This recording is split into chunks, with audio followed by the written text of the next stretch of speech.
Let me say, we got OG Beard in the building, man, from Good Guy Fashion. Man, what's up, brother? How you feeling, man? Hey, I'm good, bro. How you doing? Man, I'm blessed, bro. You know, how do you feel about Trump? Like, you know, now that he's our new president. In office, yeah. I've been hearing a lot of different things. Like, I've been hearing that, you know, that he basically just trolled his way to the top. Basically, hey, he was the most famous person. Hold on, did you get out and go vote? Yeah. Okay, good. Just asking. You know what I'm saying? Because you know how they say, if you didn't vote, we don't want your opinion. Right. Yeah, basically. But yeah, so like, I mean, just getting into the whole brand, man, and you know, we've been seeing you work. I've been watching you since I met you. I met this dude literally at a UNT party. I'll never forget it. I had a Hennessy bottle. And I was trying to get it in there. And he like, yo, man, I can get your Hennessy bottle in. Let's go out. You know what I'm saying? When I got the Hennessy bottle, you know what I'm saying? We took shots and shit and went back in. And you know what I'm saying? The rest of it, ever since then, it's been my nigga. I've been seeing him out in the street. It's all good vibes every time. South by Southwest, we see each other. Hey, I got some Hennessy in my bag. You got some Hennessy? Man, we taking shots in. I should have brought the Hennessy today, but you know what I'm saying? This is my brother right here. We Hennessy brothers. But you know, that's a whole other story. But I mean, other than that though, man, you know what I'm saying? Just as far as, I mean, like, how did you even get started in fashion as far as with your brand and like what inspired you? What made you want to get into that? Basically, well, to begin with, Good Guy Fashion, it's been out since, I want to say, 2011, 2012, around there. It was basically just like a hometown brand. Like, at first it was just nothing but shirts, and everybody was wearing the shirts. Everybody was wearing the hoodies. You say hometown, like where is that? Because he's not from Dallas, right? I'm not from Texas. Okay, where are you from? Allentown, Pennsylvania. Oh, really? Yeah. What? Why are you in Texas? Come on. Yeah. Okay, so I'm from the East Coast. how do you, well, first of all, how did you end up down here? Yeah. A job transfer. What do you My do? regular job that I work for transferred me. What do you do? I do support at Uline Shipping Supplies.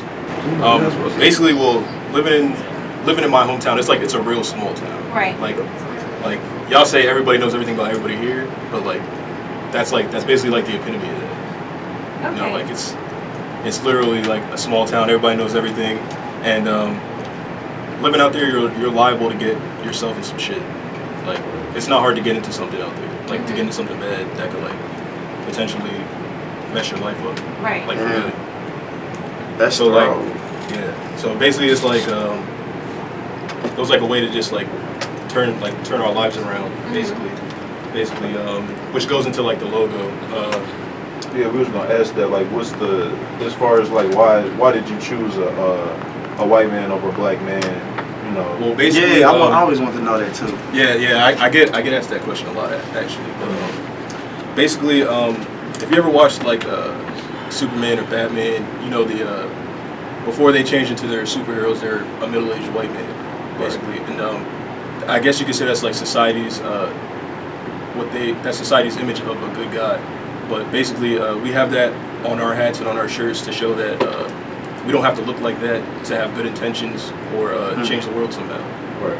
So how do you like portray that message like in your brand? Basically, monopolizing on the stereotypes. Okay. So what all do you have for Good Guy Fashion? Like what all do you offer?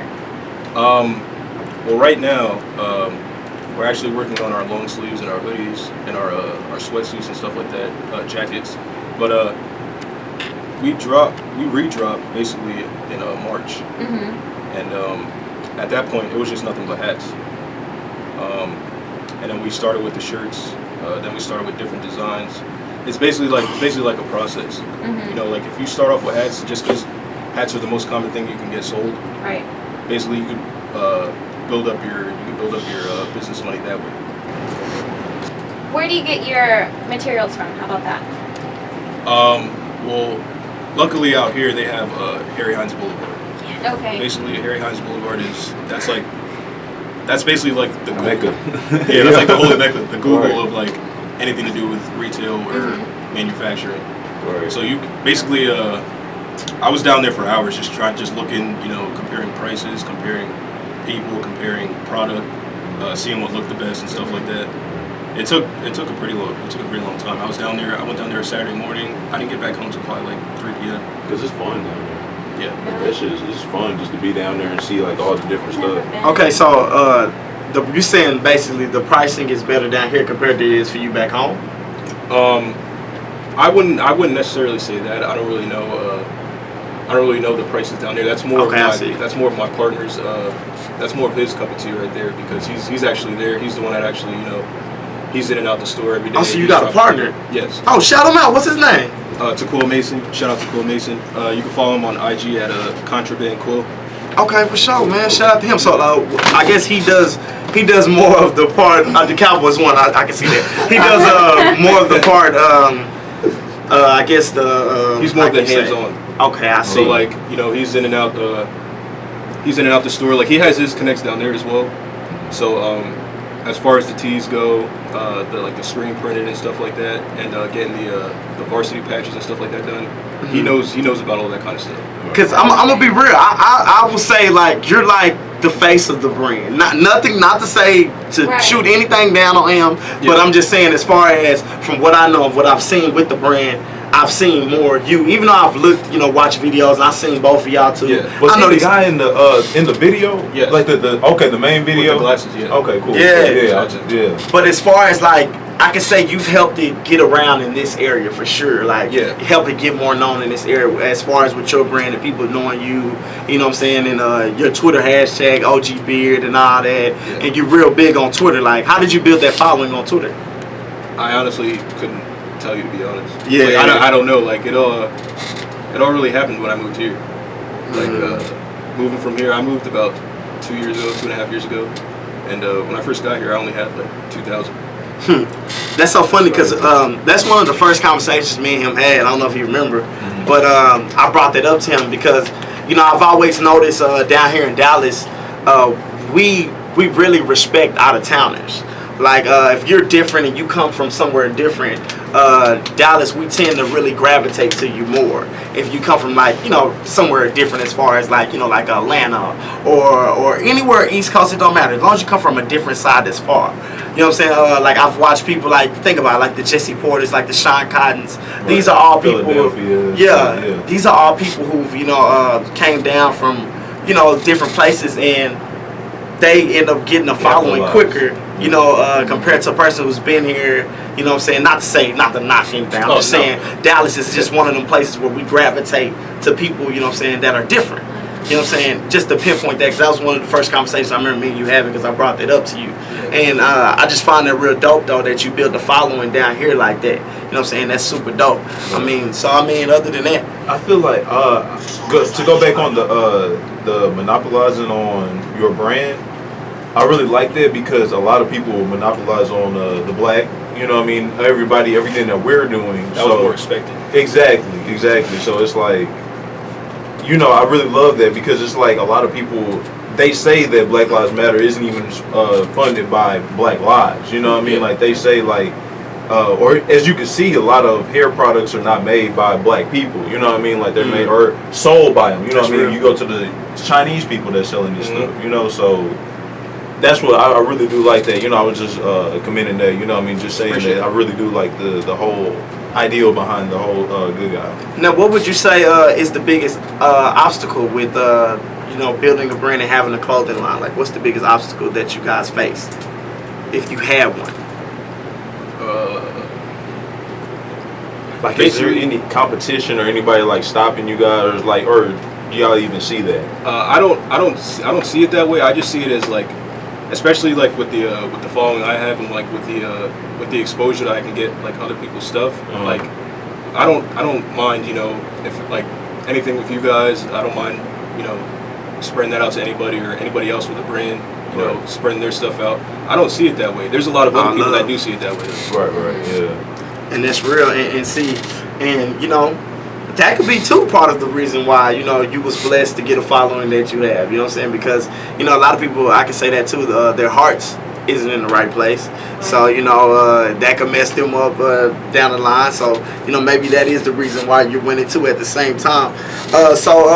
I seen you with Chad Ochocinco. Oh, Like, You knew that was coming. man, and when I saw it, I said, damn, my boy with Chad Ochocinco, that is big. Like, I seen you and Keys. Yeah. How did that come about? Honestly, me and Ocho, we've been cool. Like as far as like Twitter goes, like me and him been cool for a while. Oh, okay. Like yeah, like he's been following me for a while, and well, we've been following each other for a while. But he had hit me up around the time that the shirt started dropping, and he was saying that you know, he was asking, he's like, yo, he's like, that's your stuff, right? Blah blah blah. And then I found out from Keith that he was gonna be in Dallas. So I was like, all right, well, I was like, this will be a perfect time for him to like see it hands on instead of, you know, me sending it to him and him, God forbid, not liking it or something like that. Straight up.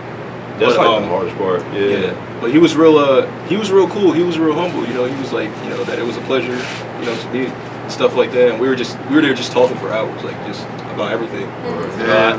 You know, he's known for always having like cigars on him and stuff like that. And that was my first time ever smoking one. But I mean, it was cool. You know, I was kind of drunk and stuff like that. So it was alright. Yeah. It wasn't too bad. Has there been any other I guess public figures, or you want to say celebrities that have recognized your brand? Tyler Ennis for the Rockets. Okay. He's actually one of me and him actually built a friendship on that. You know, me and him just talk casually from time to time. He actually you know, he buys a lot of stuff. He buys some of the merchandise for like his family, for like his other friends that he hoops with. That's actually how Tristan Thompson got his. There was a video on Twitter with. I did see that. Yeah. Yeah, dog. Tyler was wearing it, and I guess Tristan liked it, so he snatched it from him. Right. And then a few months later, I see a video when Tristan Thompson's wearing it, he's talking, you know, and stuff like that. I was like. So is there any like stores that you guys are in? I did see that one main store. So was that like, what type of store was that? That's actually it used to be called New York Urban. That's out here in Dallas, or is that? Oh no, that's at home base. That's in Pennsylvania. Okay, back home. Yeah. Okay, yeah. But basically, upstairs sells, you know, the latest fashion, and then they have a section in the back where they sell school clothes there, because now on the East Coast, the elementary, and I don't know about high school, maybe high school, but they all wear uniforms. Yeah. So they sell uniforms, and then downstairs it's our stuff, and then they sell refurbished sneakers as well. Yeah. I seen that whole, when I watched the video, I was like, damn, like I had the whole section. You know what I mean? Like, I was like, that's what's up. Like, you know, it seemed like it was y'all store. Yeah. You know, the way that it was presented, it looked like y'all had y'all store and then y'all shoes back there. So is that like something that y'all would look forward to in the future, is like having your own store? Yeah. A lot of people thought that, and honestly, that would be crazy. It's good imaging though. Yeah. Honestly, that would be crazy if we did have our own store, and like, you know, as far as everybody that's been watching, it's only been like a few months. Like that would be kind of crazy. And we're not trying to jump the gun too quick. Right. We're just trying to, you know, as long as we can have our stuff in a few boutiques and stuff like that, you know, we're good with that for right now. Any boutiques that you're looking at out here in Dallas? I went to, about a few months back, I went to Guns N' Roses. Okay. Princess real quick, yeah. I went there, and they were talking numbers, and honestly, I wasn't really prepared for all the questions and stuff like that. So I figured, you know, I'd give it a little more time, learn more about it, and then I'd go back and try to see, you know. But they actually like the stuff though. The stuff that I brought there, they liked it. Yeah, definitely, because there's a lot of people that's from Dallas that's in there. So, you know, she really shows love to a lot of Dallas-based clothing line brands. So yeah, and then all the industry cats, that's where they come stop through every time they come to Dallas. Well, anyways, I want to talk about your beard. So, like, how long did it take for you to grow it that long? And that, yeah. Ideally, it only takes about a year. Do you be taking? I got a partner. My partner Future, he got a beard and shit, and he take these motherfucking pills to strengthen his beard. Biotin pills? I don't know, bro. It's something. It's like it say something about a beard on the bottle, bro. Like, I don't know. You know, you see me. I'm naked as hell. Been having these same chin hairs since I was 13. I ain't, you know, don't have no beard. So, but I seen it. Like, do you take pills too? No, I never. Actually, beards run in my family on my dad's side. Like my dad, all my uncles have one. Like we're all, you know, we all just grow it out. Yeah. So like we all have beards. How often do you have to tame it? Sorry. Go ahead. Me, I usually just take care of it, you know, usually weekends is when I really take care of it. Because when I'm at work, I don't really care how it looks because I'm only going to work. Do you put food in it? Well, yeah, food falls in it. Yeah. So you don't like French fries or anything in there? Yeah. I would. This nigga put a whole burger on this shit, the patty. How to What the fuck? No, because I saw like a picture of this man who like created like cup holders for his like in his beard. Cup holders? Yeah, and he That set sound like nasty as hell. what's it called? He set like 7-Up cans in it, Boy, and then he was able to eat like a hamburger like tied up in his beard and. He probably got He was fungus white. in his Yeah, shit. he was white. It was like a He said he was one. It was kind of. Yeah. Yeah, he was one. Yeah, he's a good guy. They do a lot of stuff like that. A lot of my friends back home, a lot of my white friends, they all grow theirs out too, and they all do stuff like with their mustache, like they'll curl up their mustache, or they'll like make like big curls in their regular beard. They do a whole bunch of stuff like that. You don't do anything interesting with theirs? The only thing I did, I put a beard ornaments in it for Christmas. Do you have a picture? Oh my god! I don't know if I have it. I don't know if I have it on me. I might. Would you ever cut it? No. Nah. I would cut it. I would like cut Trim it low and trim it, but I don't think I would ever like. Do you have anything else coming up? Like, Yeah, what's what's next give with us Good the Guy give us the Fashion? spiel real quick. Give us the exclusive real quick. Well, right now we're dropping our suede caps in Suede caps. I think in about a week or two. We're dropping suede caps. They're Just they're in coming time. in 3 different kinds. It's gonna be the ones with just a guy. Then there's gonna be ones with the signature on it. It's like a good guy signature, cursive like script. Right. And then there's gonna be the one with the 3 hearts on it. Okay. Where can they follow you at? Well, they could if they want to follow my personal Twitter, OG Beard. If they want to follow the brand, it has its own Twitter as well, Good Guy Fashion. Right. Right. They have an Instagram page with the same name, Good Guy Fashion. Okay. Cool. Or you can follow my partner, Contraband Quill. He actually has a lot more. He actually works on the distress stuff and the bleach stuff. So he would be the one to follow for that. Okay. Cool. That's what's up, man. You know what I'm saying? And that's been another dope interview with Catch the Wave Radio, man. You know what I'm saying? We appreciate you coming in and rocking with us for the one time. You know what I'm saying? We're finna get back to this music. We're finna take a picture and we come back and we're just gonna tell y'all that we coming back for another week. But other than that, we're finna play a little music.